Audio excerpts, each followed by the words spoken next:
Greetings. So that's primary literature. Now I want to spend a moment talking about secondary literature. So secondary literature is literature that summarizes, reviews, or filters primary literature. These are going to be things like commentaries, narrative reviews that we saw on the bottom of that level of evidence pyramid, as well as systematic reviews and textbooks, right? So they are not actively conducting the research, they're reporting on the research that's already been done by someone else, so they filter that primary literature. And this is where I really want to offer the big tip that I learned for reviewing secondary literature. It's this 4-pass reading technique. So if you're given, an assignment to read a chapter in your textbook, I want you to actually plan to go through that chapter 4 times, but you're not going to read it word for word each time. The first pass that you do, I just want you to skim the table of contents of a book or even of a chapter. Just skim the table of contents, just read the headings and the subheadings only, nothing else.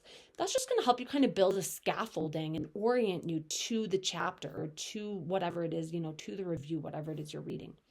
Then that second pass, I want you to go back and just scan the text now. Again, you're not reading it word for word. I only want you to read the headings, the subheadings, and then the text that is bolded, italicized, or underlined, right? So I used to work in the editorial space a little bit. Oftentimes in print, it costs a little bit extra to typeset, to put things in bold.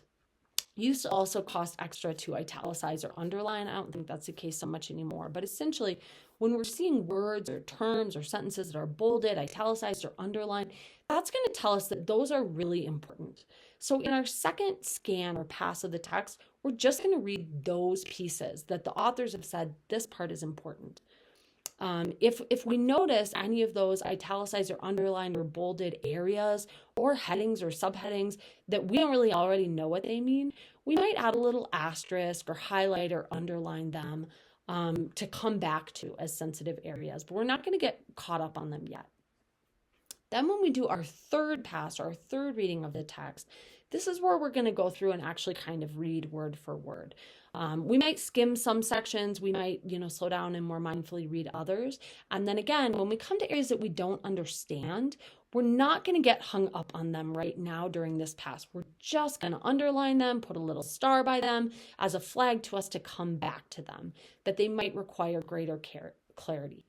After we've done our third pass where we're kind of reading, then in our fourth pass, we're going to go back to those areas that we have underlined, highlighted, or asterisked, those more sensitive areas. We're going to read through them one more time, kind of more slowly and more thoroughly, and see if that provides us with greater clarity. If it doesn't, we might note some questions in the margin, or if we don't have time to get back to those sections, we might, just kind of note some questions in the margins. That's where we might then, if we, still don't understand, we might go online, or you could ask your instructor or me or a peer, post in a discussion forum, things like that. So this 4-pass reading, it has a couple of huge benefits. One, it's going to enable you to retain the information. First, you're building a scaffolding, you're orienting yourself to the content, and then you're going through and reading. Also, it's going to give you multiple levels and layers of exposure to the text so you can really understand it and build on that scaffolding. And third, if you don't have time to read the text, even if you just read the headings and the subheadings and the bolded, you're probably going to get about 80% of what's there, right? So at least even if you don't have time to read the whole thing, you're going to get something. And again, saving those more sensitive areas for later is going to help us get through the whole text rather than, I got to paragraph 3 and I got confused, and then I went on a rabbit hole and I spent 2 hours, blah, blah, blah, and then I didn't get the rest done, right? So it's going to help us just kind of really cover all the material pretty quickly.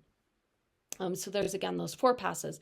1, skim the table of contents, read the headings and subheadings. 2, scan the text, but we're really just noting the bolded, italicized, or underlined terms that are more important. 3, read or skim the text, and just when we come to an area where we don't really understand, we're not going to get caught up on it. We're just going to highlight it, underline it, asterisk it. And then 4, go back to those more sensitive areas.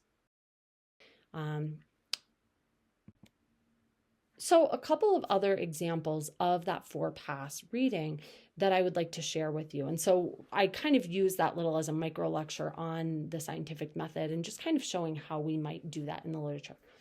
One, use a personalized note system when you're reading, right? Take little notes, use little icons, personalize it too. That's going to help you remember and really lock in that information. Take shorthand notes, abbreviate, right? Definitely abbreviate. And those abbreviations are actually going to help you learn a little bit better as well.